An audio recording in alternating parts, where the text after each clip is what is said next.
Selamat hari Sabat. Mari kita bersama-sama mempelajari pelajaran sekolah Sabat kita yang pada saat ini sampai kepada pelajaran yang ke-6 dengan judul Benih Abraham. Mari kita berdoa lebih dahulu. Maha besar Bapa kami yang di surga, Allah yang maha tinggi, Allah yang maha kuasa, Allah yang penuh kasih.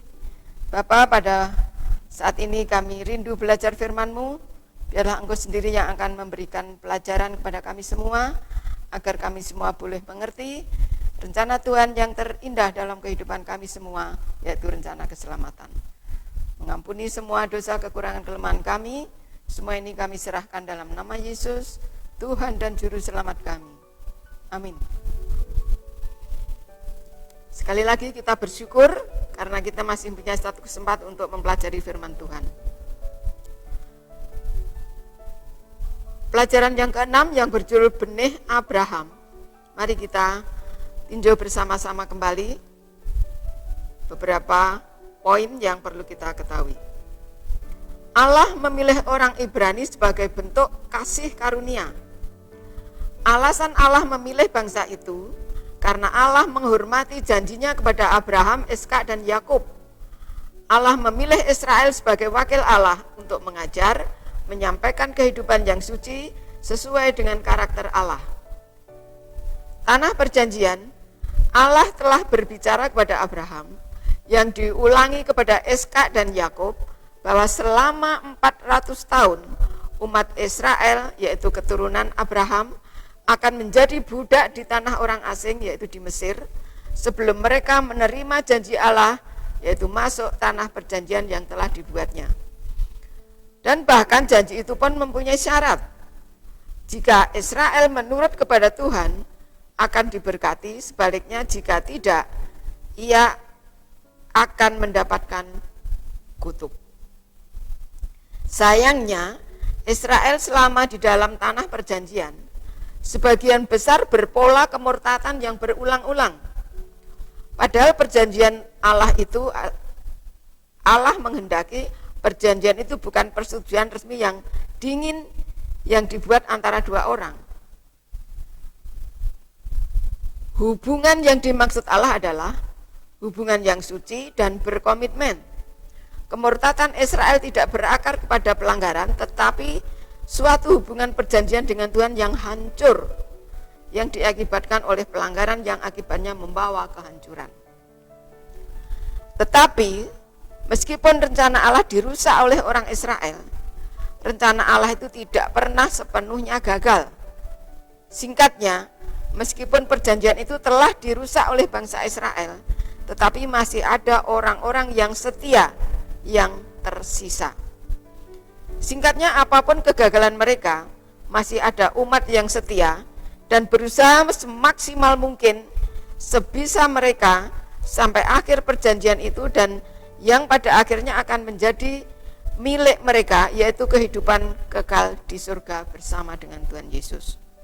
Pada akhirnya Tuhan menciptakan penyelesaian perjanjian itu dengan mengangkat umat yang bukan asli Israel, melainkan Israel rohani, yaitu umat yang bukan keturunan Abraham asli, tetapi mempunyai karakter seperti Abraham, yang pada kenyataannya janji itu digenapi di dalam Kristus.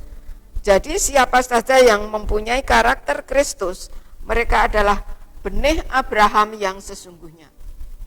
Luar biasa, mari kita masuk ke dalam pendalaman.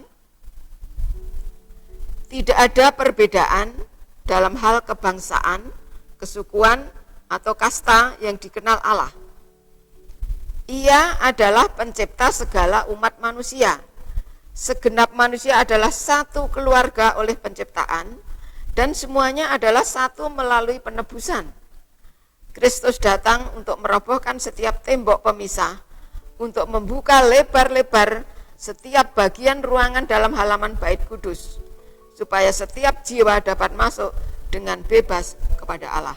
Inilah poin yang pertama di dalam pendalaman pelajaran kita. Poin yang kedua, kasihnya itu begitu luas, begitu dalam, begitu sempurna, sehingga itu tembus kemana-mana. Kasih itu mengeluarkan orang-orang dari pengaruh setan, yaitu mereka yang telah disesatkan oleh penipuannya, dan menempatkan mereka pada jarak jangkauan tahta Allah, tahta yang dikelilingi dengan pelangi perjanjian. Inilah poin yang kedua. Dan poin yang ketiga, di dalam Kristus tidak ada lagi orang Yahudi dan atau Yunani, merdeka atau hamba.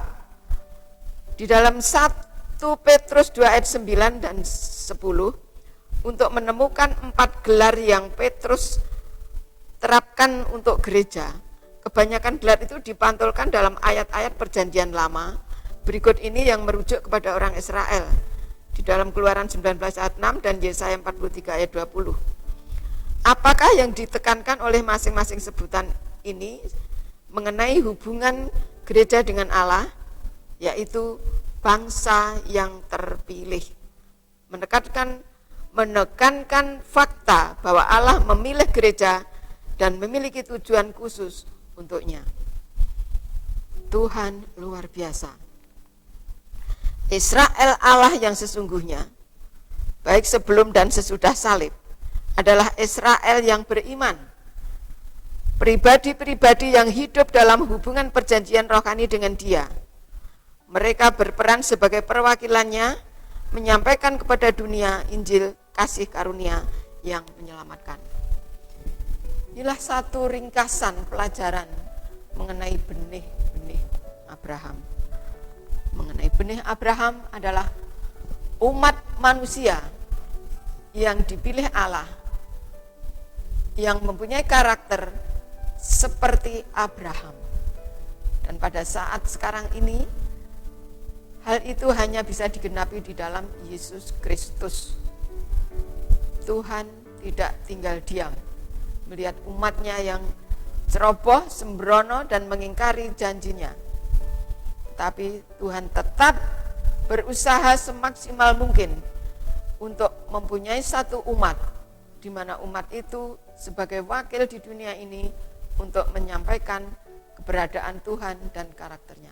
Inilah satu pelajaran yang indah bagi kita yang patut kita renungkan dan kita praktekkan di dalam kehidupan kita sehari-hari sebagai umat pilihan Tuhan, yaitu umat yang sisa, yang mengaku sebagai benih Ibrahim. Biarlah ini menjadi sukacita kita semua, kebahagiaan kita semua, karena Tuhan memberkati kita semua. Inilah doa dan harapan kami semua. Amin.